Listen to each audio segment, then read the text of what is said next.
Welcome to another episode of Love Notes. All nurses to the nurses station. This is Taquita Love, a nurse and a comedian. You think you could bring your brother the clear machine home? You know, the reviver.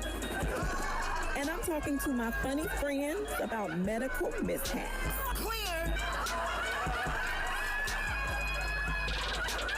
You are listening to Love Notes. What up, y'all? It's your boy, comedian Boogie B, the New Orleans representative, a.k.a. the Mouth of the South, a.k.a. Mr. Come Here, Let Me Stress You Out. And I'm on Love Notes. Ladies and gentlemen who don't know already, the ladies and gentlemen who had, this is your very first time listening to Love Notes. This is my homegirl is the host, and she is Taquita Love, a dynamic comedian, chocolate sister, holding it down in America. You still at work at the hospital? Has you been ducking that COVID? Man, I've been Michael Myers and like I've been hiding and ducking and Man, let the people know is this a real thing from somebody who has worked and worked as a stand-up comedian and a healthcare professional. Some people don't believe that it's a real thing. I believe it's real. And the only reason I believe it's real, first off, I work in research. Mhm. So I've seen charts of people that have died from COVID. So that's the number one thing. Damn. So So you think people really need to be wearing these masks and shit?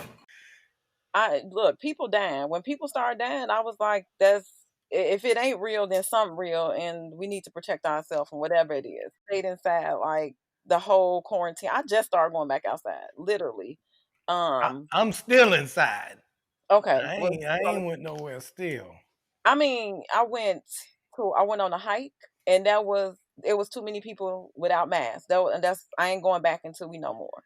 They Um, started making me doubt it because I ain't been nowhere and I'm seeing people going places. I be in the car going to the grocery store or going to get something to eat, and I be seeing people out, like at the beach, like at the Turkey Leg Hut in Houston. I'm tired. They need to call that motherfucker Club Turkey Leg Hut. I got blocked on Instagram by my sisters for commenting on their posts when they didn't wear masks. They blocked it. They was like, see, she on here judging masks. Block her, please. I'm trying to post my birthday party. I'm trying to post my brunch that I went to. She talking about, where's your mask, sis? Man, when I tell you, and I overstepped my boundaries probably a little bit, but remember, I'm a nurse and I work in a research. Yes. And so Yes. I'm just like, I seen this is what I saw. I saw my cousin having a party. She was juking everybody. You know, when people like, hey, hey, and everybody be popping and, sweating and twerking and stuff. Then nobody had no mask on, right? And my sister posted a picture of her with a mask, like under her chin. Yeah. And I was like, masks only work if they on your face. And she was like, blocks. She was like, Oh, petty. Oh, she petty. Oh, that's petty to block somebody for trying to help you out. yeah, but I did it on her boyfriend page too. Yeah, tell your girl, put a mask on. I'm in the healthcare field. I do not want to have to treat you. Yeah, I be seeing people with the mask up under their nose, with their nose hanging over the mask. I be seeing people with the bottom of the mask in their mouth, the top of the mask in their mouth. I be like, ugh, you eating the COVID. I was negative. So I think when I got my results, it's kind of like when people get their HIV results. You was like, yes, I did it. No, I'm fine now. I'm good. Uh, Ain't nobody good. on the real, when this shit happened though, when this shit first popped off, one of my buddies knew a guy that worked for the CDC. And he said, this was in March, he said to me, listen, everybody's going to get it. He said, I'm going to tell you right now what to expect. And this is what it is. It's factual that everybody's going to end up with it at some point or another. Hopefully your health is good and you won't have to worry about it, but it's definitely going to hit every single person we know before it's over with. I was like, damn. I feel like a lot of us probably had it already when it was like, something going on, something going around, or it's a bad, it's a bad bug or something. Man, I just don't. I want to be the last nigga to get it. I'll put it like that. I I want to be don't want to last. get it. I don't want to. I want to get. If I do get it, I want to be the last 15 niggas. I want to be within the last 15 niggas. Y'all the last 15 niggas that got COVID. So y'all might well just deal with it. Everybody else made it. You gonna make it. Oh my God. Yeah. Shoot, I want to have some serious hope attached to my shit if I get Yeah. I feel you. it. I don't want to get it. So I mean, I agree with you, but I'm like, I still don't want to get it. I don't want to be one of the last. I just don't want to be a part of it. Man, I know. I wanted to skip me altogether. Everybody be like, man, that COVID got everybody. Did it? And they sure didn't fuck with me, man. I was good the whole time. Y'all must not have been doing something right. How did you get to LA? And like, were you established by the time you got to LA? Because I remember you doing a comedy special that you shot that was your own hour special that was dope. You literally kill. Every time I Oh, see you on stage, you are like I want to say like fireworks. Like you always on point. Like you oh, always just like full of energy. So yes. Thank you so much. Oh, appreciate that, sis. um so the New Orleans the New Orleans transition you went from New Orleans to New York. Let's go all the way back. You want to go all the way back, way back. The reason why I love that part of your journey is because I was a travel nurse at the time when Hurricane Katrina happened, Hmm. and I had a friend that I worked with that was a nurse, and she was an evacuee of Okay. Hurricane Katrina, and she drove with her family Hmm. out of New Orleans to Los Angeles, Mm. started over. So, like, when I hear your story, that made me remember one of the nurses I worked with, and I was just like, it's a crazy world, but you really like you took the L and made it a win, you know. Exactly. It started off bad, Hurricane Katrina. So in 2005, in August, that's when I was supposed to be already getting out of New Orleans. I was already trying to leave New Orleans. So I end up, because I was in them streets heavy and I was like, my mom was like, you gotta leave. So my girl at the time was going to law school at Howard. So I was like, let me help you get situated to go out there. And since the storm coming, you could just evacuate and go up there, And if I need you, I meet you, I meet you up there. And she was like, all right, cool. So I tried to ride the storm out. So I'm in the crib and I saw water coming out of the manhole cover in the middle of the street. So I'm like, it's 6 o'clock in the morning. The storm had done passed. I look out, I see water coming out of the manhole. And I was like, damn, that don't supposed to be going that way. That shit coming out like Old Faithful. And so I called my buddy. I was like, man, where you at? He was like, man, I'm about to get on the road. I was like, where you going? He was like, I'm about to head somewhere because it's getting heavy over here. The water coming up over here. I was like, man, come get me. And he had a big Ram truck. It was on 28-inch rims. So he came and we driving all on the curve. I packed me 2 suitcases. Now I packed like I was going to Vegas. I ain't packed like I would never coming back. And my stuff wasn't gonna be there. I thought I was just gonna take me a leisurely trip, go get some women in a different city, dress up, go to the club. I had all nice outfits. And I got my PlayStation packed up. I'm taking the essentials that you would need if you're coming right back. Hurricane hit, Boogie B grabbed the PlayStation. I got the PlayStation. I got some Gucci loafers. That's some knockoffs. I bought some chains and some watches because I had a lot of chain. I had a lot of jewelry, so I made sure I brought my chains, my watches, my jewelry. I bought one coat, and I bought a couple Saints hats and jerseys and stuff. So I was like, all right, cool. I'm gonna go hit this. I'm gonna be right back. Next thing you know, we get out of the town. We get to Houston.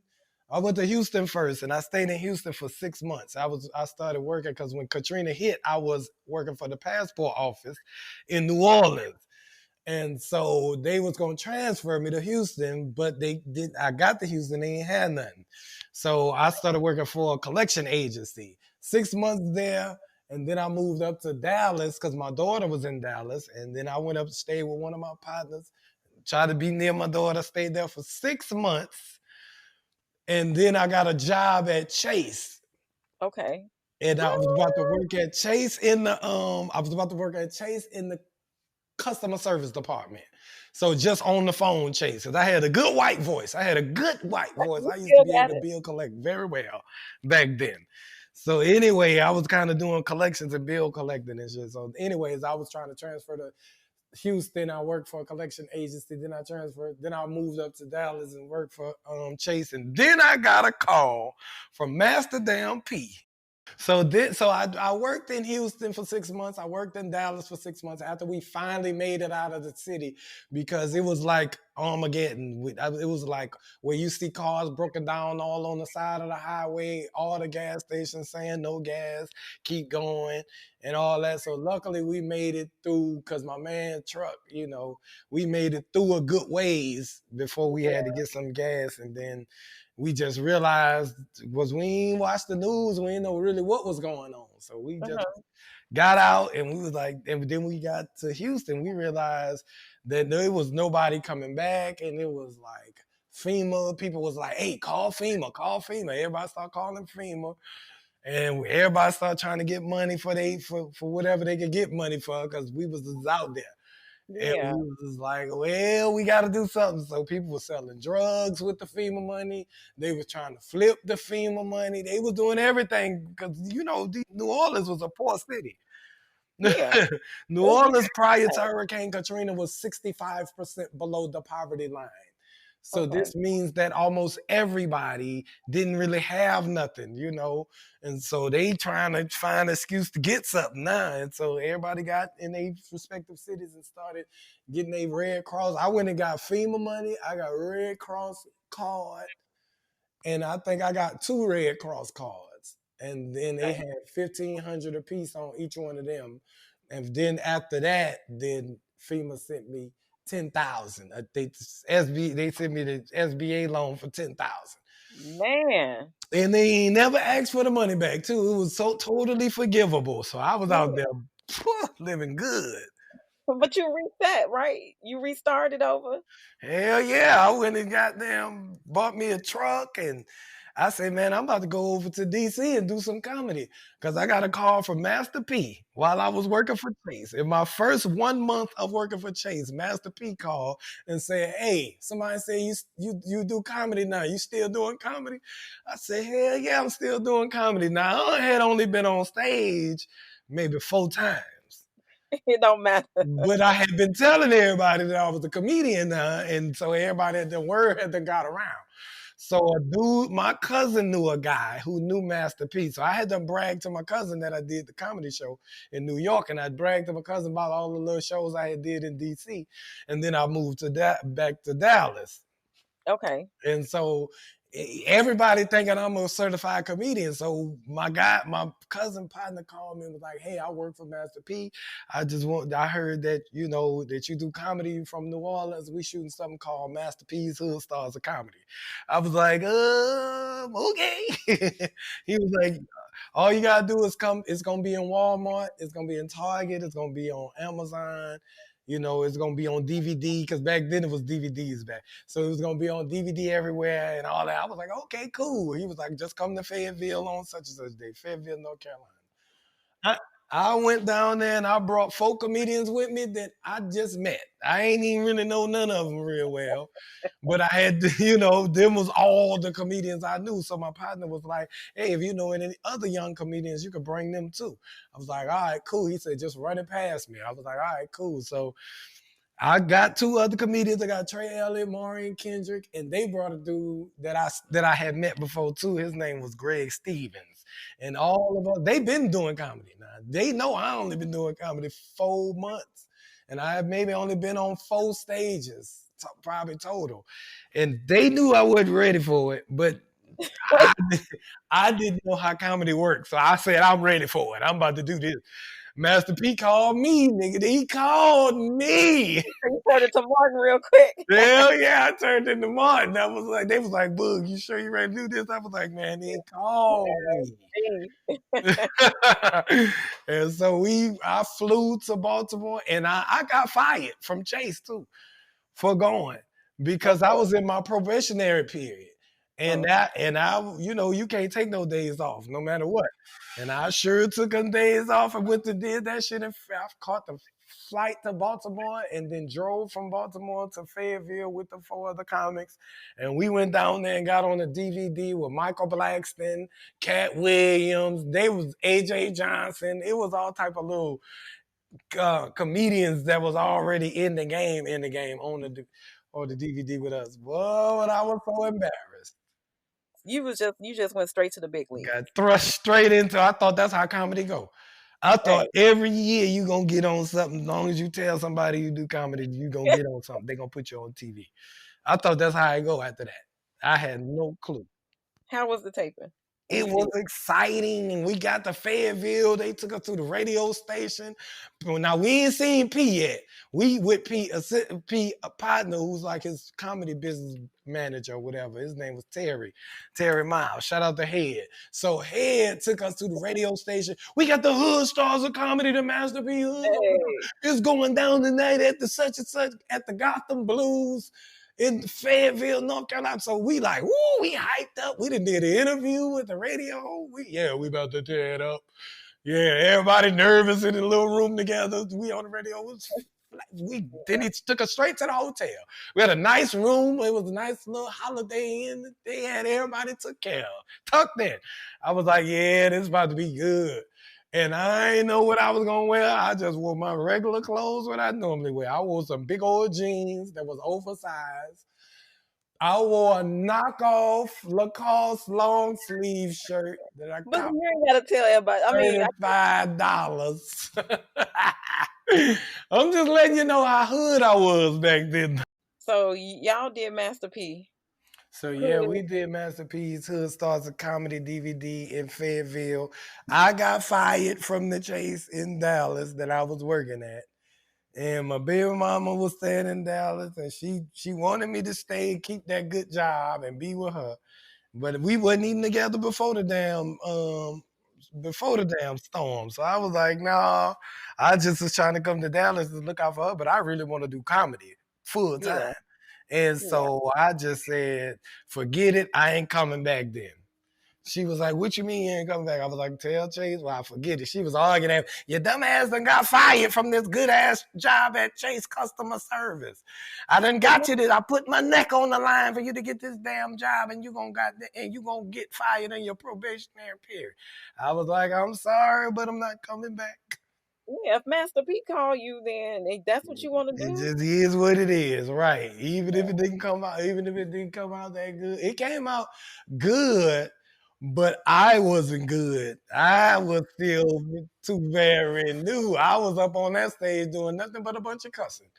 I must have cussed every other word. I said a B, a nigga. I said something every second because I was really just a hood dude. And when I watch it back right now, I'd be like, ooh, that make my teeth hurt. Lord Jesus. Ooh, my comedy was, ooh.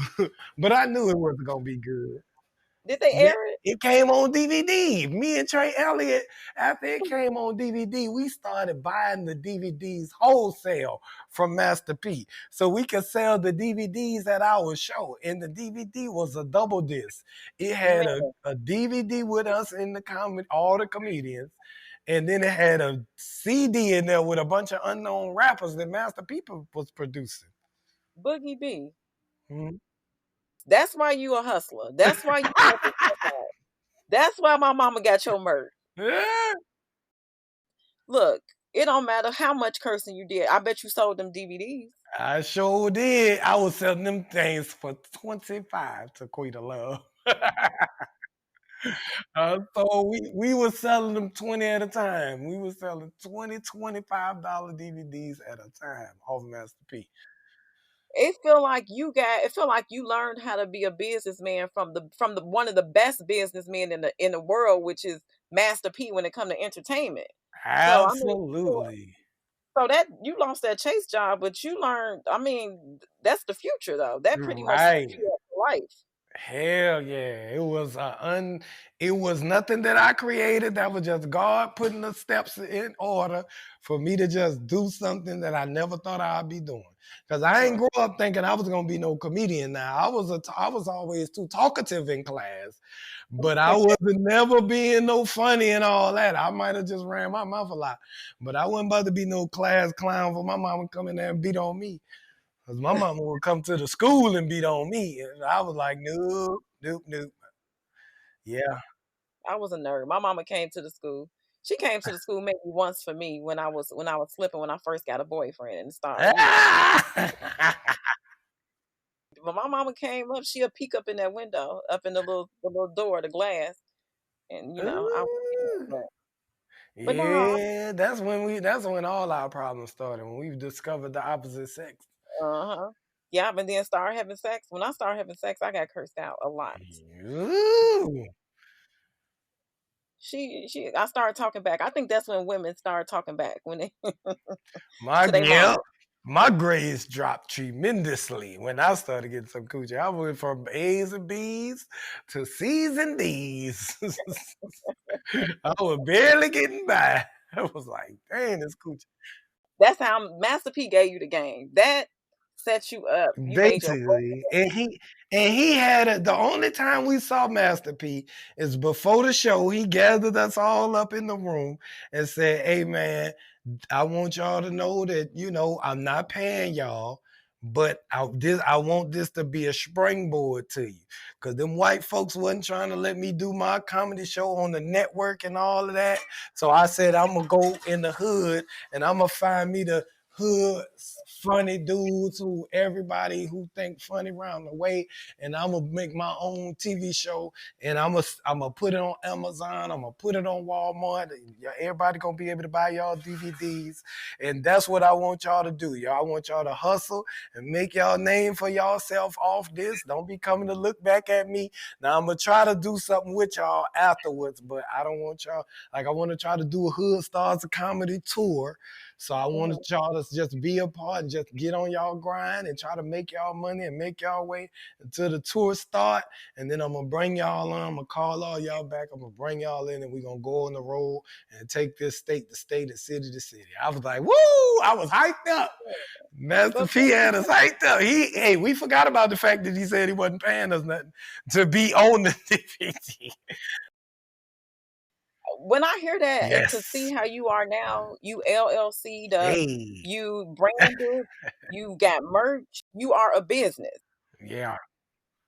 And to hear that, to me, it seemed like that losing a job at Chase and following your dreams, or you know, Hmm. whatever it was, you didn't know it was gonna set you up. But you can't, like, I think learning how to make your own money and learning how to hustle and learning how to get it regardless, and you got something that you could sell and learning how to Hmm. sell it and knowing how to promote it.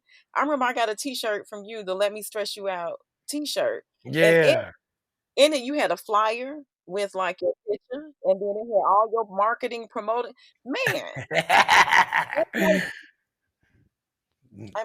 I'm like, "Yo, Now hey." that's Tequita love. I will promise you this. I wasn't always on it like that. So when I did, I stayed on the East Coast. I moved to DC with my girl, and I stayed over there for 5 years doing stand up on a regular basis, doing all the DC circuit. I even went up to Philly. I went up to New York. I started going to Harlem and Queens, doing shows in every black venue I could get into. So I did that for 5 years. Then I said, I'm about to move to LA because Trey was about to, my roommate at the time. Me and my girl had done broke up by year number 5. And so I'm staying on a nigga couch out there in Maryland, which was right outside of DC, and I'm staying on another comedian couch already. And me and him just grinding, doing shows. We flying ourselves everywhere doing shows, paying for our own shows, paying for us to show up and do open mics and all that at every city we could. At every city we could. If we got paid, it was a bonus. But if not, we would just own it. And so we just traveled up and down the East Coast, and I said, I'm going to L. He said he was going to LA. I said, I'm coming with you. And he flew and I drove. I bought me a truck in Dallas before I came to DC, and I'm about to drive it all the way to the West Coast. And I'm about to start doing comedy. Then I realized when I got to LA, I was already funny, but I did not have no marketing, no marketability, no, I ain't had no brand or no headshot. I did have a headshot, but it was one that was taken by a photographer in DC, and I was still gonna use it, but I didn't know what a resume was. I didn't know how to get an agent. I didn't know how to get a manager. I didn't know how to do nothing. I was just out there doing stand up. And it just wasn't going nowhere. It was just like, damn, I got to come up with something and I started learning more and more about comedy. And I was like, damn, people out here marketing, people out here getting press kits, and people it was all kind of shit, websites.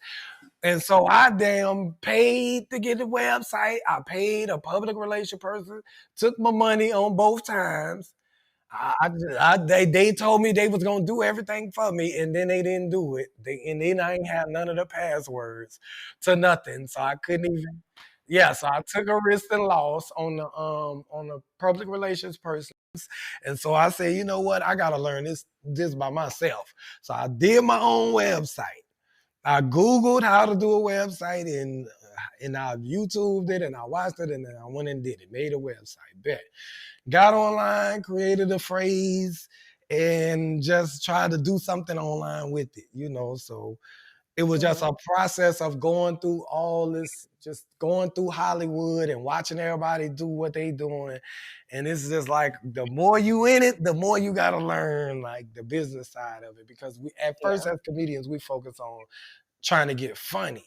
And we ain't thinking about trying to market and trying to find, your business voice and all this shit and get an LLC and all that. We didn't think about none of that. We just trying to be funny at first. Yeah. But then you realize if you go to LA, so a lot of people don't go to LA. They stay in DC or they stay in Philly. And I know a ton of comedians in DC and Philly and Jersey and Delaware. These dudes is funny as hell.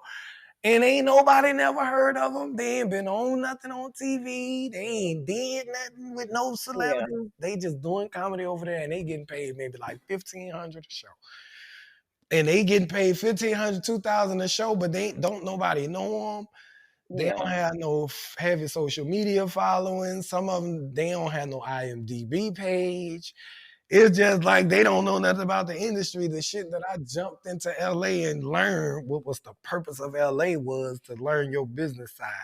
And that's what I did. Just learned the business side and hanged in there. I was in LA for 10 years. So. This is how I learned how to hustle, right? It came from a white lady with red hair and glasses. We did a Mary Kay party, right? Mm-hmm. We did a Mary Kay party. And we went to a strip club. It was somebody party at a strip club. Now, selling perfume while women is, dodging G-strings. The way that her name is Cindy Shute, she taught me, she was like, and I was never like all into business or whatever. So I got my business stuff down pat. But to see the hustle of we're here for a purpose. And I'm looking at all the men jumping and swinging, and I'm like, throw me in the air too. It's an all black strip club. And she led the way, and she had her little tray with her little samples, and it was all decorated and with the pink stuff. And as soon as a woman stopped screaming at a dude, she was like, you want to buy some perfume? You want to buy some lotion? Annoying, right? But we left with money. What? So that was how I learned. Master P taught you, which is dope. Mary Kay lady taught me. Yeah. I've been learning. I was late in life to really, because I knew how to hustle, but I didn't know like how to do it, like make everything legit and all that. But one thing about Master P, every time I watch his Instagram or YouTube or whatever, he's always like just telling y'all how to get your own business, get your own business, get your own business. And I was like, I mean, I'm trying to get my own business, but I mean, I'm hustling, but I don't really have like a legitimate business. And he was like, it just made me look into it. And once I looked into it, I was like, yeah, I'm gonna go ahead and get me a company. Now I'm calling it Boogie B LLC. And they're gonna be like, what is it? It's just an entertainer. I don't know. Exactly. So everything that I do gonna fall under that is limited liability. And then I'm gonna just build me some business credit. And then, I'm gonna still be telling jokes and all that, but I'm getting damn rich at the same time. Now, was it all worth it? Looking back now, right where you at right now, because you put me on game with the business and everything that you do and how you brand yourself, and you got you got all of your merch. Mm-hmm. You did your own comedy album, Mm-hmm. y'all need to go check it out. Yes, y'all need to go check that out, man. It's called Evacuated. Mm. And I have the link on, if you go on my IG, Comedian Boogie B on IG or Comedian Boogie B on Facebook. I have the link in my bio for the special. It's free. It's a 1 hour special that I shot in North Hollywood, California. And guess what? I was in North Hollywood at a 300-seat theater, and I had Silk the Shocker open the show for me. So this Hey, was like the highlight of my career was hey. that night, and I'm glad it's documented that it happened. But y'all, even though y'all not gonna see Silk on the actual DVD because we didn't get the clearance, but just know that he opened up the show and was like, give it up for my nigga Boogie B. It ain't my fault. It was rocking. And so that comedy special is like my first one.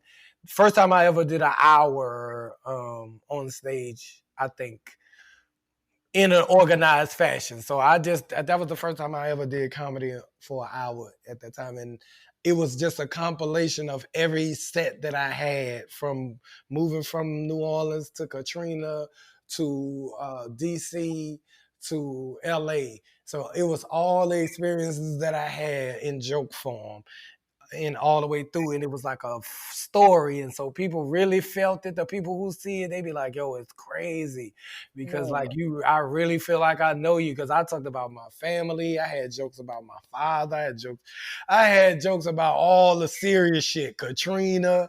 And I ain't even know that this was gonna turn out well. I was just praying, and I just had 30 days to put it together. The only reason I really got it was because the producers of the show, they tried to get Hope Flood, and I don't think the deal wasn't right for her or whatever. And the only other comedian they knew that they thought could do it was me.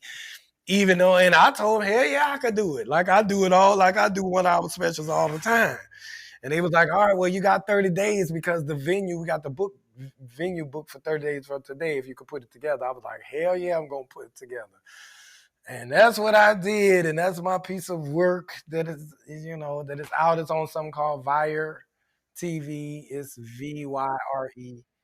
I'm gonna send you the link to it, but yeah, you gotta follow me to see it though. And guess who else got a special right on next to mine on that same platform? Ooh, okay. Yes, the dude who played Calvin, this nigga named Curtis Baldwin, from 227 with Mary and all them, that nigga got a special right next to mine. So if you find mine, you're gonna see his right next to it. Okay. I ain't even know he did. I mean, I ain't even know he was doing one, but I knew he did comedy because I met him a long time ago in LA. And I was like, hey, nigga, I was like, what's up? He was like, hey, nigga, you was funny. I was like, hey, you the nigga from 227, Calvin. He was like, yeah. I mean, and you gotta imagine this shit had to be like 20 years ago or more that he was on that show. And I walked up to that nigga like I knew him. Calvin, what's happening, boy? That nigga was like, man, you was funny. I was like, man, thank you, man. He had saw me go on stage, but I just was like, a fan of Calvin. And that nigga got a 1 hour special right on next to mine on Via Network. And Yeah, I'm gonna have to check it's that out. doing really well overseas though. It's really more so doing well overseas. Plus the little people that I drive into it. I drove a couple of I drove maybe like 50,000 people to it. So, you know, but hey, You know you the plug. Hey, I'm trying to connect everybody to everybody, man. I thought that special was going on Netflix. I'm gonna be honest with you. When I shot it, they told me it was going on Netflix, so that's why I did it so big or as big as we could do it because it was supposed to go to Netflix, and they said the producers said they had the plug with Netflix. All we got to do is shoot it. They gonna pick it up and put it on. I was like, okay, well, shit, let's do a deal. So we did a deal to where I get off the back, I eat more off the back end than the front end because I know the back end about to be sweet because of Netflix, right? Right. Man, that shit ain't go nowhere near no damn Netflix.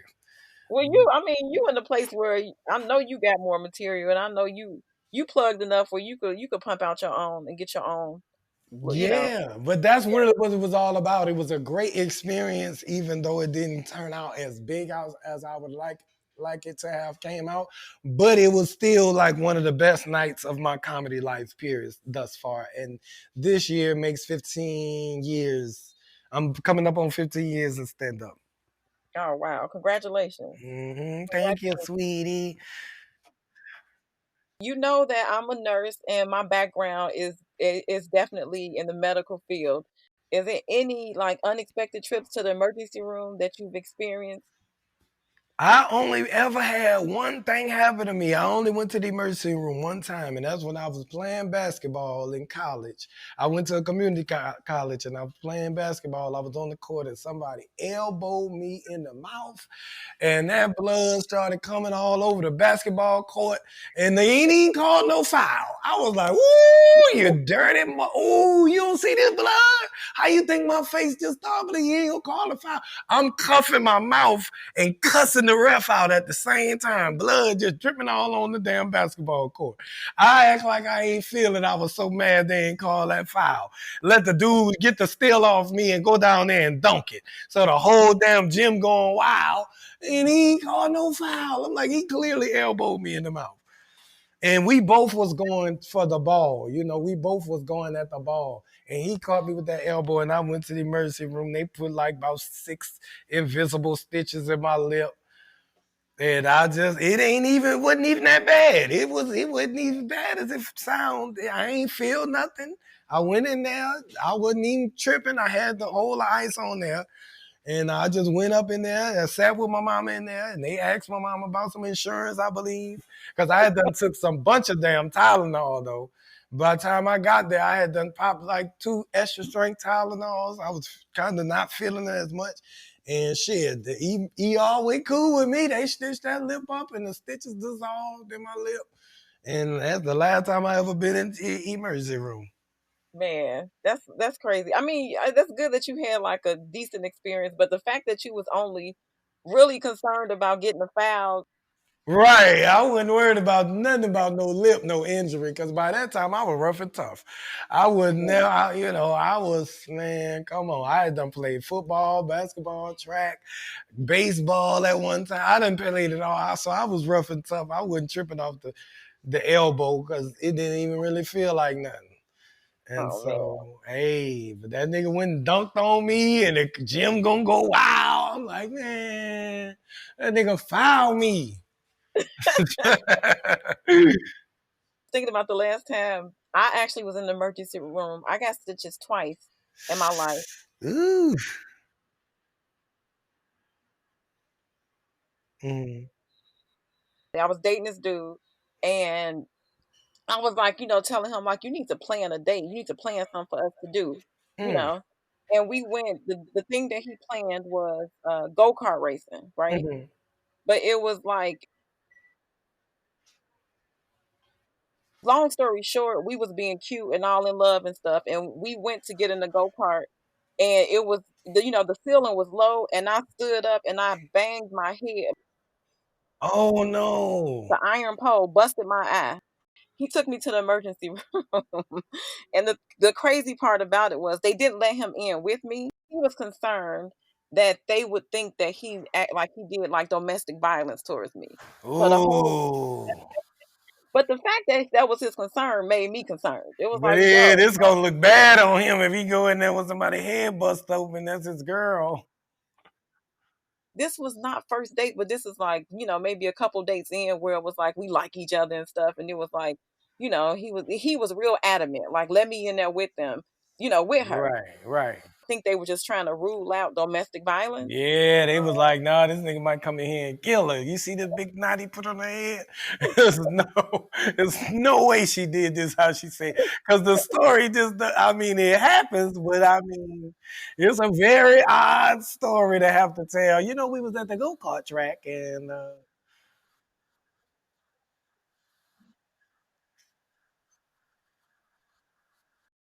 But oh I was a comedian at the time, and I remember I had a show maybe like 2 days later, and I no. and I had shades on, right? Like, Mhm. just because I ain't wanting to be obvious. I really wore my shades until I got on stage. That was the thing. Oh no. Uh-huh. I think it was Sean Grant from Miami, Sean G. Reuben Warren, Uh-huh. Lil Rude. Donald George, but it was a couple comedians. They was all like Quita, when they saw the glasses. And I guess dudes just know if woman got shades on, and it's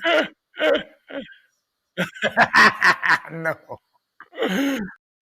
and they literally was like, they had like a little intervention, like, Quita, you too good for that. You don't need no man that's like that. They think you living a battered woman life. But he just knew what to do. He knew like insurance stuff. He knew all the protocol, and I was like, okay, Damn. Well, yeah, at least he wasn't married. uh, uh, yeah. But at least he wasn't married. Because that nigga wife could have showed up to the hospital on your ass and be like, so now this is who you're bringing to the hospital? Who is this on the clipboard? Let me see the clipboard. Don't have sex with people until like we, decide that we gonna be committed or whatever. Right. He knew that I owed him something. He was like, "Oh no, it's like you, no more excuses." Come on now, saved your life now. Go on, give me what you're supposed to give me. I did something for you now. You could have died without me now. Come on now, think about what you're doing. He took care of me, but that was my stitches emergency room story. Wow, that's crazy. Do you have any like remedies? I don't want to say voodoo because I think that's like being. No, I don't know no damn voodoo now. I don't know no voodoo, but I do know some remedies. Sea moss. Everybody get your asses on sea moss. That's a good remedy for everybody. Always shouting out that sea moss. What is Hey, white people gotta Google sea moss. Now, sea moss is an African. It's a sea moss is a algae that grows in the bottom of the ocean, and they got 92 minerals that your body already have in it, and they replenish them better than a vitamin would. And so if you get on sea moss and you got respiratory issues or you got that dingling, your libido low, that dingling ain't getting all the way hard like it used to. If you a lady and that thing ain't working like it used to work, it ain't being soppy like it's supposed to be, then you need to get on that sea moss because it's the only natural remedy that I agree with, that I pretty sure that it works if you get some real ones, because I heard they doing fake sea moss. But get y'all ass on sea moss and get that little stomach off you. It'll help you get that stomach off you too. I need the stomach part. Yeah. Yeah, I try. They act. People be thinking that I work for them or something, but I ain't giving you no brand. Sea moss ain't the brand. It's just the thing. So go Google it and go get it and take it like you take your daily vitamins as preventative maintenance for your body. Oh, okay, I know you always be shouting out your vice president. Is you got a link or a connect for it or? No, I don't got no connect. No, they ain't in the part of our company. I would like them to sponsor me and give me a damn promo code so I can give me a damn discount. As much as you rep CMOS, Boogie D, I thought it was something that you sold. Low key, Right. thank you so much for taking the time to just chop it up with me. Where can we find you? I know you probably plugged it already, but do it again. Where can we find you? What's next? Come on now, everything's next. Just follow me on YouTube and Facebook and IG under comedian Boogie B. It's comedians, however you spell comedian, and then Boogie, and you gotta put the B or it's not gonna be me. So put that in on anything, comedian Boogie B, and you will find me. And I do a podcast every day on Facebook at 3 p.m. Pacific Standard Time. 3 p.m. Pacific Standard Time on Facebook. And then I do one on 4 p.m. Pacific Standard Time on IG. So y'all got to, 3 p.m. Pacific. I got these times all messed up. You can do it. But just know I do it twice a day, every day. So you can come 5 days a week. You can come see me somewhere online, live, and you can interact with me and talk to me. And then I do Let Me Stress You Out videos. So y'all just follow me, man. I appreciate it, Sequita. I'm so thankful that you had me on your show. Thank you, Boogie B. My mama she wanted to get on here with me. Oh, bring your mama on. Hey, my baby. God, my mama. Hey, Miss Love. When she heard "Let Me Stress You Out," she laughed so hard, and she was just like, and then she called me talking about, you need to listen to what he talking about, huh? it helped her get through her day. And I'm her daughter, so I can't talk reckless. I know how I be talking on the show. I be talking reckless on the show, and your mama be going with it. And what's her name? I got to shout out every day just in case she watching. Pam, okay. Pam Love. I always say Miss Love. And people be like, who the hell are you talking to? Pam Love. Yeah, I'm so thankful for them, man. I love that people be taking enjoyment in just me being me and just talking about stuff in the real way every day, just entertaining for 1 hour, and they laugh, and then they come back the next day and they support. They show love. I got my Boogie Beehive going. I got my damn Boogettes coming through every day. I call them my Boogettes. They come through every day and be in the chat arguing and talking shit.